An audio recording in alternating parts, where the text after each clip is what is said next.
ಕರ್ನಾಟಕ ರಾಜಕೀಯ ಈಗ ಅತ್ಯಂತ ಕುತೂಹಲಕಾರಿ ಘಟ್ಟಕ್ಕೆ ಬಂದು ನಿಂತಿದೆ. ಒಂದು ಕಡೆ ರಾಜ್ಯದಲ್ಲಿ ಮುಖ್ಯಮಂತ್ರಿ ಬದಲಾವಣೆ ಆಗುತ್ತಾ ಎನ್ನುವ ಚರ್ಚೆಗಳು ಜೋರಾಗಿ ನಡೀತಾ ಇದ್ರೆ, ಮತ್ತೊಂದು ಕಡೆ ರಾಜ್ಯಕ್ಕೆ ಮೊದಲ ಬಾರಿಗೆ ಮಹಿಳಾ ಮುಖ್ಯಮಂತ್ರಿ ಬರುವ ಕಾಲ ಹತ್ತಿರವಾಗುತ್ತಿದೆ ಎನ್ನುವ ಹೊಸ ಸಂಚಲನ ಶುರುವಾಗಿದೆ. ಈ ಚರ್ಚೆಯಲ್ಲಿ ಕೇಳಿಬರ್ತಾ ಇರುವ ಪ್ರಬಲ ಹೆಸರು ಸಚಿವೆ ಲಕ್ಷ್ಮೀ ಹೆಬ್ಬಾಳ್ಕರ್ ಅವರದ್ದು. ಸ್ವತಃ ಲಕ್ಷ್ಮೀ ಹೆಬ್ಬಾಳ್ಕರ್ ಅವರೇ ರಾಜ್ಯಕ್ಕೆ ಮಹಿಳಾ ಮುಖ್ಯಮಂತ್ರಿಯ ಅಗತ್ಯವಿದೆ ಎಂದು ಹೇಳಿಕೆ ನೀಡಿರುವುದು ಈಗ ರಾಜಕೀಯ ವಲಯದಲ್ಲಿ ಸಂಚಲನವನ್ನೇ ಮೂಡಿಸಿದೆ.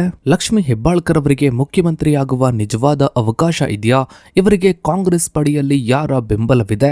ಬಲಾಢ್ಯ ಲಿಂಗಾಯತ ಸಮುದಾಯದ ಬೆಂಬಲ ಇವರಿಗೆ ಎಷ್ಟರ ಮಟ್ಟಿಗೆ ಸಿಗಬಹುದು? ಈ ಇಡೀ ಬೆಳವಣಿಗೆಯ ಹಿಂದೆ ಉಪಮುಖ್ಯಮಂತ್ರಿ ಡಿಕೆ ಶಿವಕುಮಾರ್ ಅವರ ಪಾತ್ರವೇನು? ಇದು ಇವರ ಮಾಸ್ಟರ್ ಪ್ಲಾನ್ನ ಭಾಗವೇ?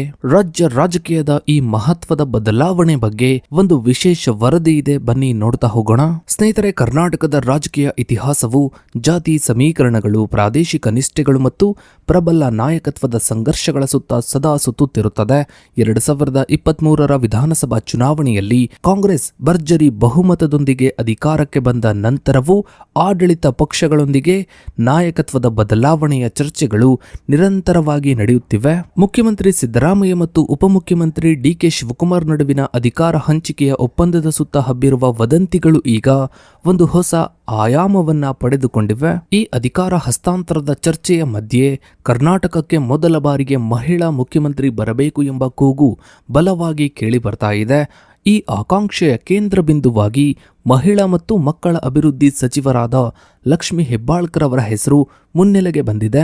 ಇದು ಕೇವಲ ಒಬ್ಬ ವ್ಯಕ್ತಿಯ ಆಕಾಂಕ್ಷೆಯಲ್ಲ, ಬದಲಿಗೆ ರಾಜ್ಯದ ಪ್ರಬಲ ಸಮುದಾಯಗಳ ಓಲೈಕೆ, ಪ್ರಾದೇಶಿಕ ಸಮತೋಲನ ಮತ್ತು ಕಾಂಗ್ರೆಸ್ ಪಕ್ಷದ ಆಂತರಿಕ ರಾಜತಾಂತ್ರಿಕತೆಯ ಒಂದು ಭಾಗವಾಗಿ ಗೋಚರಿಸುತ್ತಿದೆ. ಸ್ನೇಹಿತರೆ, ಕರ್ನಾಟಕ ಕಾಂಗ್ರೆಸ್ ಸರ್ಕಾರವು ತನ್ನ 2.5 ವರ್ಷಗಳ ಅಧಿಕಾರವನ್ನ ಪೂರೈಸುವ ಹಂತಕ್ಕೆ ಸಮೀಪಿಸುತ್ತಿದ್ದಂತೆ ಅಧಿಕಾರ ಹಸ್ತಾಂತರದ ಚರ್ಚೆಗಳು ತೀವ್ರಗೊಂಡಿದ್ವು.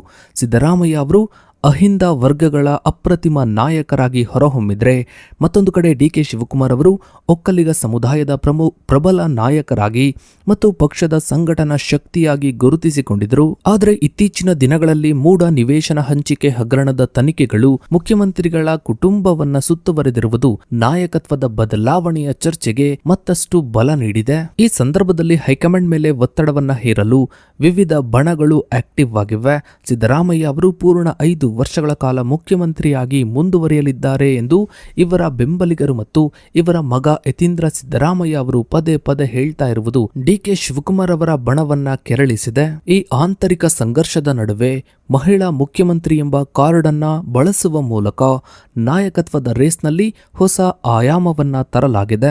ಸ್ನೇಹಿತರೆ, ಲಕ್ಷ್ಮೀ ಹೆಬ್ಬಾಳ್ಕರ್ ಅವರು ಕರ್ನಾಟಕದ ರಾಜಕೀಯದಲ್ಲಿ ಹಂತ ಹಂತವಾಗಿ ಬೆಳೆದ ನಾಯಕಿ. 1998ರಲ್ಲಿ ಸಾಮಾನ್ಯ ಕಾರ್ಯಕರ್ತೆಯಾಗಿ ರಾಜಕೀಯ ಜೀವನವನ್ನ ಆರಂಭಿಸಿದ ಇವರು ಇಂದು ಸಂಪುಟ ದರ್ಜೆಯ ಸಚಿವೆಯಾಗಿ ಪ್ರಭಾವಶಾಲಿ ಸ್ಥಾನದಲ್ಲಿದ್ದಾರೆ. ಇವರು ತಾವು ಕರ್ನಾಟಕದ ಮೊದಲ ಮಹಿಳಾ ಮುಖ್ಯಮಂತ್ರಿ ಆಗಬೇಕು ಎಂಬ ಆಕಾಂಕ್ಷೆಯನ್ನ ನೇರವಾಗಿ ವ್ಯಕ್ತಪಡಿಸಿದ್ದರೂ ರಾಜ್ಯಕ್ಕೆ ಮಹಿಳಾ ಮುಖ್ಯಮಂತ್ರಿಯ ಅಗತ್ಯವಿದೆ ಎಂಬ ಮಾತನ್ನು ಇವರು ಬಹಿರಂಗವಾಗಿಯೇ ಹೇಳಿದ್ದಾರೆ. ಸ್ನೇಹಿತರೆ, 2023ರ ವಿಧಾನಸಭಾ ಚುನಾವಣೆಯ ಸಂದರ್ಭದಲ್ಲಿ ಲಕ್ಷ್ಮೀ ಹೆಬ್ಬಾಳ್ಕರ್ ಅವರು ನೀಡಿದ ಹೇಳಿಕೆಯೊಂದು ಈಗ ವ್ಯಾಪಕ ಚರ್ಚೆಗೆ ಕಾರಣವಾಗಿದೆ. ಮಹಿಳೆಯರು ರಾಜಕೀಯ ಏಣಿಯನ್ನ ಏರುವುದು ಸುಲಭವಲ್ಲ, ಆದರೆ ಭವಿಷ್ಯದಲ್ಲಿ ಅದರಲ್ಲೂ ಕರ್ನಾಟಕದಲ್ಲಿ ಮಹಿಳಾ ಮುಖ್ಯಮಂತ್ರಿ ಅಥವಾ ಉಪಮುಖ್ಯಮಂತ್ರಿಯನ್ನ ನೋಡಲು ಬಯಸುತ್ತೇನೆ ಎಂದು ಇವರು ಹೇಳಿದರು. ಪಿತೃಪ್ರಧಾನ ಸಮಾಜದಲ್ಲಿ ಮಹಿಳಾ ನಾಯಕಿಯರ ಮೇಲೆ ನಡೆಯುವ ನೈತಿಕ ದಾಳಿಗಳನ್ನು ಎದುರಿಸಿ ತೆಳಮಟ್ಟದಿಂದ ಬೆಳೆದು ಬಂದಿರುವ ಇವರು ತಮ್ಮನ್ನು ತಾವು ಒಬ್ಬ ಸಮರ್ಥ ಆಡಳಿತಗಾರ್ತಿಯಾಗಿ ಬಿಂಬಿಸಿಕೊಳ್ತಾ ಇದ್ದಾರೆ.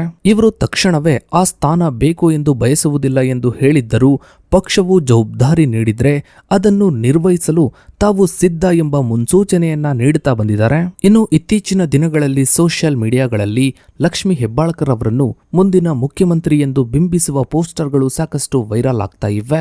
ಈ ಪೋಸ್ಟರ್ಗಳಲ್ಲಿ ಇವರನ್ನು ನಮ್ಮ ಬೆಳಗಾವಿ ಚೆನ್ನಮ್ಮ ಮತ್ತು ರಾಜ್ಯದ ಮೊದಲ ಮಹಿಳಾ ಮುಖ್ಯಮಂತ್ರಿ ಎಂದು ವರ್ಣಿಸಲಾಗ್ತಾ ಇದೆ. ವಿಶೇಷವಾಗಿ ಕೋಡಿಮಠದ ಶ್ರೀಗಳು ನುಡಿದಿರುವ ರಾಜ್ಯಕ್ಕೆ ಮಹಿಳಾ ಮುಖ್ಯಮಂತ್ರಿ ಬರುವ ಯೋಗವಿದೆ ಎಂಬ ಭವಿಷ್ಯವಾಣಿಯನ್ನ ಇಟ್ಟುಕೊಂಡು ಹೆಬ್ಬಾಳ್ಕರ್ ಬೆಂಬಲಿಗರು ಈ ಅಭಿಯಾನವನ್ನು ಮತ್ತಷ್ಟು ತೀವ್ರಗೊಳಿಸಿದರೆ ಇದು ಕೇವಲ ಅಭಿಮಾನಿಗಳ ಹಾರೈಕೆಯಲ್ಲ, ಬದಲಿಗೆ ಪಕ್ಷದ ಒಳಗೆ ಒಂದು ರೀತಿ ಮಾನಸಿಕ ಒತ್ತಡವನ್ನ ಸೃಷ್ಟಿಸುವ ತಂತ್ರಗಾರಿಕೆಯಾಗಿಯೂ ಕಾಣುತ್ತಿದೆ. ಇನ್ನು ಸ್ನೇಹಿತರೆ, ಕರ್ನಾಟಕದಲ್ಲಿ ಮುಖ್ಯಮಂತ್ರಿಯಾಗಲು ಕೇವಲ ವೈಯಕ್ತಿಕ ವರ್ಚಸ್ಸು ಸಾಕಾಗುವುದಿಲ್ಲ, ಬಲಿಷ್ಠ ಸಮುದಾಯದ ಬೆಂಬಲ ಅತ್ಯಗತ್ಯ. ಲಕ್ಷ್ಮೀ ಹೆಬ್ಬಾಳ್ಕರ್ ಅವರು ಲಿಂಗಾಯತ ಸಮುದಾಯದ ಪ್ರಬಲ ಉಪಪಂಗಡವಾದ ಪಂಚಮಸಾಲಿ ಸಮುದಾಯಕ್ಕೆ ಸೇರಿದವರು. ಈ ಸಮುದಾಯವು ಕಳೆದ ಕೆಲವು ವರ್ಷಗಳಿಂದ 2A ಮೀಸಲಾತಿಗಾಗಿ ರಾಜ್ಯದಾದ್ಯಂತ ಬೃಹತ್ ಹೋರಾಟಗಳನ್ನು ನಡೆಸ್ತಾ ಇದೆ. ಲಿಂಗಾಯತ ಪಂಚಮಸಾಲಿ ಪೀಠದ ಬಸವಜಯ ಮೃತ್ಯುಂಜಯ ಸ್ವಾಮೀಜಿಯವರು ಲಕ್ಷ್ಮೀ ಹೆಬ್ಬಾಳ್ಕರ್ ಅವರ ಬೆಂಬಲಕ್ಕೆ ನಿಂತಿರುವುದು ಇವರ ರಾಜಕೀಯ ಶಕ್ತಿಯನ್ನ ಮತ್ತಷ್ಟು ಹೆಚ್ಚಿಸಿದೆ. ಹೆಬ್ಬಾಳ್ಕರ್ ಅವರ ಸಮುದಾಯದ ವಿಚಾರವಾಗಿ ವಿರೋಧಿಗಳು ಟೀಕೆ ಮಾಡುವಾಗ ಸ್ವಾಮೀಜಿಯವರು ಇವರನ್ನ ಬೆಂಬಲಿಸಿ ಲಕ್ಷ್ಮೀ ಹೆಬ್ಬಾಳ್ಕರ್ ನಮ್ಮ ಸಮುದಾಯದ ಹೋರಾಟಕ್ಕೆ ಬೆನ್ನೆಲುಬಾಗಿ ನಿಂತಿದ್ದಾರೆ, ಇವರನ್ನು ನಾವು ನಮ್ಮವರೆಂದು ಒಪ್ಪಿಕೊಂಡಿದ್ದೇವೆ ಎಂದು ಹೇಳುವ ಮೂಲಕ ಇವರಿಗೆ ಧಾರ್ಮಿಕ ಮತ್ತು ಸಾಮಾಜಿಕ ಮಾನ್ಯತೆಯನ್ನ ನೀಡಿದರೆ ಈ ಬೆಂಬಲವು ಉತ್ತರ ಕರ್ನಾಟಕದ ಲಿಂಗಾಯತ ಮತ ಬ್ಯಾಂಕ್ ಅನ್ನು ಕ್ರೋಢೀಕರಿಸಲು ಇವರಿಗೆ ಸಹಾಯ ಮಾಡುತ್ತದೆ. ಇನ್ನು ಕಾಂಗ್ರೆಸ್ ಪಕ್ಷವು ಸಾಂಪ್ರದಾಯಿಕವಾಗಿ ಅಹಿಂದ ವರ್ಗಗಳ ಮೇಲೆ ಅವಲಂಬಿತವಾಗಿದೆ.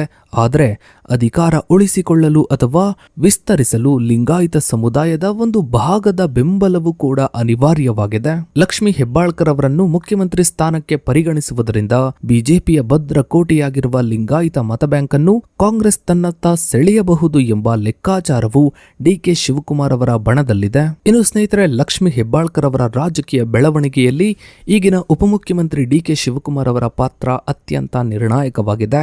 ಹೆಬ್ಬಾಳ್ಕರ್ ಅವರು ಡಿಕೆ ಶಿವಕುಮಾರ್ ಅವರನ್ನು ತಮ್ಮ ರಾಜಕೀಯ ಗುರು ಎಂದು ಬಹಿರಂಗವಾಗಿ ಹೇಳಿಕೊಳ್ತಾರೆ. ಡಿಕೆ ಶಿವಕುಮಾರ್ ಅವರು ಲಕ್ಷ್ಮೀ ಹೆಬ್ಬಾಳ್ಕರ್ ಅವರಿಗೆ ನೀಡ್ತಾ ಇರುವ ಬೆಂಬಲದ ಹಿಂದೆ ಆಳವಾದ ರಾಜಕೀಯ ತಂತ್ರಗಾರಿಕೆ ಅಡಗಿದೆ. ಹಳೆ ಮೈಸೂರು ಭಾಗದಲ್ಲಿ ಪ್ರಬಲವಾಗಿರುವ ಡಿಕೆ ಶಿವಕುಮಾರ್ ಅವರು ಉತ್ತರ ಕರ್ನಾಟಕದ ಮೇಲೆ ಪ್ರಭಾವವನ್ನ ಬೀರಲು ಲಕ್ಷ್ಮೀ ಹೆಬ್ಬಾಳ್ಕರ್ ಅವರನ್ನು ಒಂದು ಸಾಧನವಾಗಿ ಬಳಸಿಕೊಳ್ತಾ ಇದ್ದಾರೆ. ಬೆಳಗಾವಿ ಜಿಲ್ಲೆಯು 18 ವಿಧಾನಸಭಾ ಕ್ಷೇತ್ರಗಳನ್ನು ಹೊಂದಿರುವ ರಾಜ್ಯದ 2ನೇ ದೊಡ್ಡ ರಾಜಕೀಯ ಜಿಲ್ಲೆ. ಇಲ್ಲಿ ಜಾರಕಿಹೊಳಿ ಸಹೋದರರ ಆಧಿಪತ್ಯವನ್ನ ಮುರಿಯಲು ಮತ್ತು ಸಿದ್ದರಾಮಯ್ಯ ಬಣಕ್ಕೆ ಪೆಟ್ಟು ನೀಡಲು ಹೆಬ್ಬಾಳ್ಕರ್ ಅವರನ್ನು ಡಿಕೆ ಶಿವಕುಮಾರ್ ಅವರು ಮುಂಚೂಣಿಗೆ ತಂದಿದ್ದಾರೆ. ಇನ್ನು ಸ್ನೇಹಿತರೆ, ಮುಖ್ಯಮಂತ್ರಿಯಾಗಲು ರಾಜಕೀಯ ಬೆಂಬಲದ ಜೊತೆಗೆ ಆಡಳಿತಾತ್ಮಕ ದಕ್ಷತೆಯೂ ಬೇಕು. ಲಕ್ಷ್ಮೀ ಹೆಬ್ಬಾಳ್ಕರ್ ಅವರು ಕಾಂಗ್ರೆಸ್ ಸರ್ಕಾರದ ಮಹತ್ವಾಕಾಂಕ್ಷೆಯ ಗೃಹಲಕ್ಷ್ಮಿ ಯೋಜನೆಯ ಜಾರಿಯ ಹೊಣೆಯನ್ನು ಹೊತ್ತಿದ್ದಾರೆ. ಪ್ರತಿ ತಿಂಗಳು 1.26 ಕೋಟಿ ಮಹಿಳೆಯರಿಗೆ ತಲಾ 2,000 ರೂಪಾಯಿ ತಲುಪಿಸುವ ಈ ಯೋಜನೆ ಹೆಬ್ಬಾಳ್ಕರ್ ಅವರಿಗೆ ಮಹಿಳಾ ಮತದಾರರೊಂದಿಗೆ ನೇರ ಸಂಪರ್ಕವನ್ನ ಕಲ್ಪಿಸಿದೆ. ಇನ್ನು ಸ್ನೇಹಿತರೆ, ಇತ್ತೀಚಿನ ದಿನಗಳಲ್ಲಿ ಬಿಜೆಪಿ ಮತ್ತು ಜೆಡಿಎಸ್ ನಾಯಕರು ಕೂಡ ಲಕ್ಷ್ಮೀ ಹೆಬ್ಬಾಳ್ಕರ್ ಅವರನ್ನ ಗುರಿಯಾಗಿಸಿಕೊಂಡು ನಿರಂತರ ದಾಳಿಯನ್ನ ನಡೆಸ್ತಾ ಇದ್ದಾರೆ. ಸಿಟಿ ರವಿ ಅವರು ಲಕ್ಷ್ಮೀ ಹೆಬ್ಬಾಳ್ಕರ್ ಅವರ ಬಗ್ಗೆ ಆಕ್ಷೇಪಾರ್ಹ ಪದವನ್ನ ಬಳಸಿರುವುದು ದೊಡ್ಡ ವಿವಾದಕ್ಕೆ ಕಾರಣವಾಗಿತ್ತು. ಈ ಸಂದರ್ಭದಲ್ಲಿ ಲಕ್ಷ್ಮೀ ಹೆಬ್ಬಾಳ್ಕರ್ ಅವರು ಪ್ರಧಾನಮಂತ್ರಿ ಮತ್ತು ರಾಷ್ಟ್ರಪತಿಗಳಿಗೆ ಪತ್ರವನ್ನ ಬರೆಯುವುದಾಗಿ ಹೇಳುವ ಮೂಲಕ ಮಹಿಳಾ ಗೌರವದ ಪ್ರಶ್ನೆಯನ್ನ ರಾಷ್ಟ್ರೀಯ ಮಟ್ಟಕ್ಕೆ ಕೊಂಡೊಯ್ಯಲು ಪ್ರಯತ್ನಿಸಿದ್ರು. ಇದು ಇವರಿಗೆ ಮಹಿಳೆಯರ ಪರವಾಗಿ ಹೋರಾಡುವ ನಾಯಕಿಯ ಇಮೇಜ್ ಅನ್ನ ತಂದುಕೊಟ್ಟಿದೆ. ಇನ್ನು ಮುಂದಿನ ದಿನಗಳಲ್ಲಿ ರಾಜ್ಯ ರಾಜಕೀಯದಲ್ಲಿ ಏನೆಲ್ಲ ಆಗುತ್ತೆ ಅನ್ನೋದನ್ನ ಕಾದು ನೋಡಬೇಕಿದೆ. ಸೊ ಇದಾಗಿತ್ತು ಸ್ನೇಹಿತರೆ ಇವತ್ತಿನ ಈ ಒಂದು ವಿಡಿಯೋದ ಬಗ್ಗೆ ನಿಮ್ಮ ಅನಿಸಿಕೆ ಅಭಿಪ್ರಾಯಗಳನ್ನು ತಪ್ಪದೇ ಕಮೆಂಟ್ ಸೆಕ್ಷನ್ ಅಲ್ಲಿ ಕಮೆಂಟ್ ಮಾಡಿ. ಹಾಗೆ ವಿಡಿಯೋಗೊಂದು ಲೈಕ್ ಮಾಡ್ತಾ ವಿಡಿಯೋನ ಆದಷ್ಟು ಎಲ್ಲ ಕಡೆ ಶೇರ್ ಮಾಡಿ. ನೀವಿನ್ನು ನಮ್ಮ ಚಾನಲ್ಗೆ ಸಬ್ಸ್ಕ್ರೈಬ್ ಆಗಿಲ್ಲ ಅಂದ್ರೆ ಕೆಳಗಡೆ ಕಾಣ್ತಾ ಇರೋ ಸಬ್ಸ್ಕ್ರೈಬ್ ಬಟನ್ ಕ್ಲಿಕ್ ಮಾಡಿ. ಹಾಗೆ ಪಕ್ಕದಲ್ಲಿ ಕಾಣೋ ಬೆಲ್ ಐಕಾನ್ ಕೂಡ ಕ್ಲಿಕ್ ಮಾಡಿ. Thanks for watching.